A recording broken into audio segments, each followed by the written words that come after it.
You're having to do a minimum of 2 languages in IB and in Diploma. I think it's a 6 module? Well, there are 6 core subjects, core groups. There are some subjects which can be present in 2 different groups, yeah? Will very much depend on demand, supply and demand, really. Yeah. Yeah, does that make sense again? It does.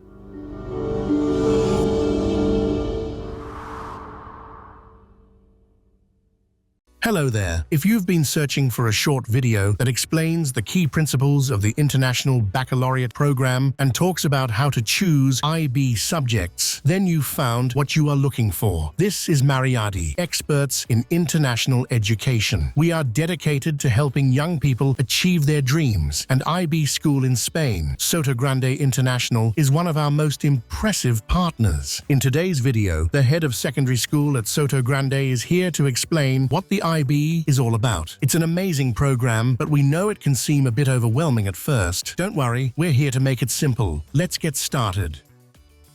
Can we speak a little bit about the subject choices? Because in IB, you have modules, right? I think it's a 6 module? Well, there are 6 core subjects, core groups. Groups, yeah. And but you can choose subject within that group. Correct, absolutely. And so we in MYP, in the middle years program, which comes just before the final 2 years of diploma, we give a decent spread, a variety of subjects, which takes into account just about all of the DP subjects we offer as well. Not all of them, but most of them, or they're linked to them and help the students. And then as the students get older, when they get to M4, they can start to take more of a pathway and choose what their passion. After they've had a chance to find their passion, then they can then choose to hone and specialise in certain passions. By that time, we're working with our universities and careers team, and we're almost working from top down. So what does student A really want to do when they leave school? Do they want to go to university? Okay, they might do. Where in the world do they want to go to university? What do they want to study? Why? Is that because they want to go there? So therefore, what do they need? So almost from age 14, what does a student need in order to achieve their target, to achieve their purpose in life, academically? And so we'll start making our choices from age 14 for the final 2 years of MYP, and then when they've done that and got to the end of M5, age 16, they will choose, depending on their grades, depending on how well they've done. If they've got good grades in MYP at 6 and 7, then they can choose higher level subjects. And if they've got slightly less than that, they're advised to choose standard level. And in diploma, you have to choose a full diploma. You have to choose a minimum of 3 higher levels and 3 standard level subjects. At Maryadi, we understand what really matters when it comes to choosing the right school. Is it the teachers, the curriculum, the facilities? While these are undoubtedly important, the ultimate goal is often overlooked: getting into the right university and choosing the right course after graduating from school. That's why we approach school selection and applications with a personalized touch. We take the time to get to know each client individually, offering tailored career guidance and considering every factor, including your aspirations and needs. This way, we can build the perfect bridge to your future. Just reach out to us using any of the contact options in the description, and we'll handle everything from there. So your initial question was what are those groups? So there's 6 groups. So group 1 is about a language A. It's your first language. So wherever you are, there are more, wherever you are in the world, the platform of diploma here at Sotogrande is English. You need a grasp of English. Group 2 is language B. Or there is an opportunity for students to actually do a bilingual diploma where you could have 2 language A's. And we have many students who do 2 language and literatures, and they're strong and they do incredibly well. It's the beauty of an international school.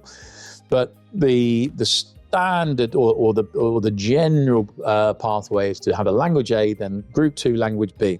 And that's called language acquisition, where you're still acquiring and learning the grammar, the punctuation, the structure of a language. You're having to do a minimum of 2 languages in IB and in diploma, which is great because it's it's a great skill to have, to be able to go out wherever it is, whether you're staying here or going back home, to have that additional grasp of a language. In other words, if a child starts their education at an early age and completes the full cycle International Baccalaureate program, by the time they graduate, they could become bilingual or even trilingual. What could be better in today's globalized world? I don't even know.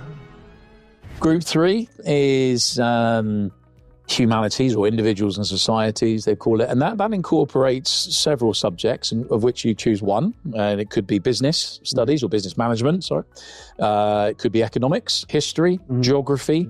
So it's those humanities Is there psychology in there? No? Psychology is a group 4 subject. It's a science, although there is a degree of flexibility, which I'll get to in a moment. Okay. Many of our psychology students do it in group 6, where you have an option. I'll come back to that. So we've got group 3. Group 4 is the sciences.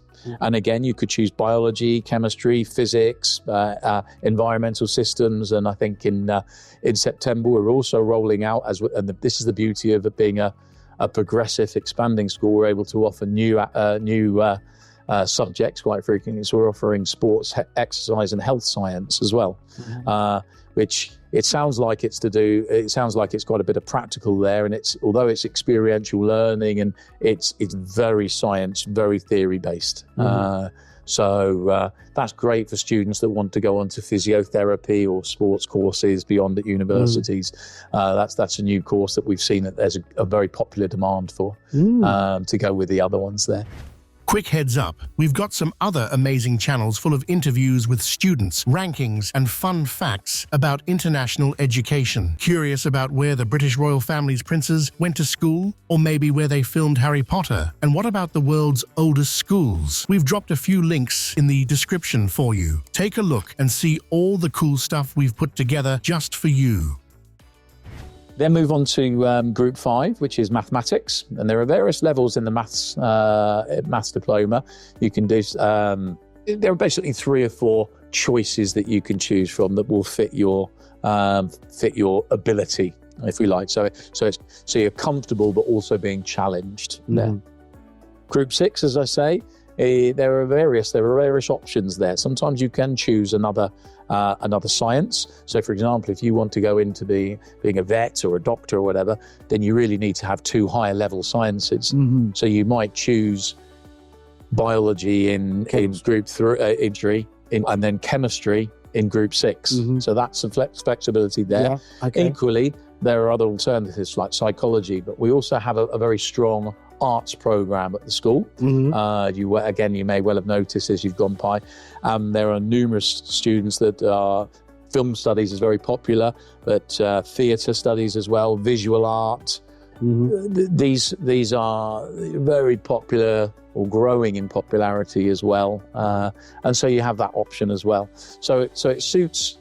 So the course does give a degree of flexibility for those students that wish to go in one direction or another. So I think hopefully that answers your question there. What does the computer science fall into? Which group? Yeah, the computer science, again, there's a degree of flexibility there. But computer science would either go into Group 4 or Group 6. Generally, most of our students at the moment, I believe, choosing Group 6. In some cases, choosing the right subjects and career path can be even more important than selecting the right school. As was mentioned before, career guidance for young people is also one of our areas of expertise. We can discuss all of this in more detail during your consultation. Okay, so basically, from my understanding, there are some subjects which can be present in 2 different groups, yeah?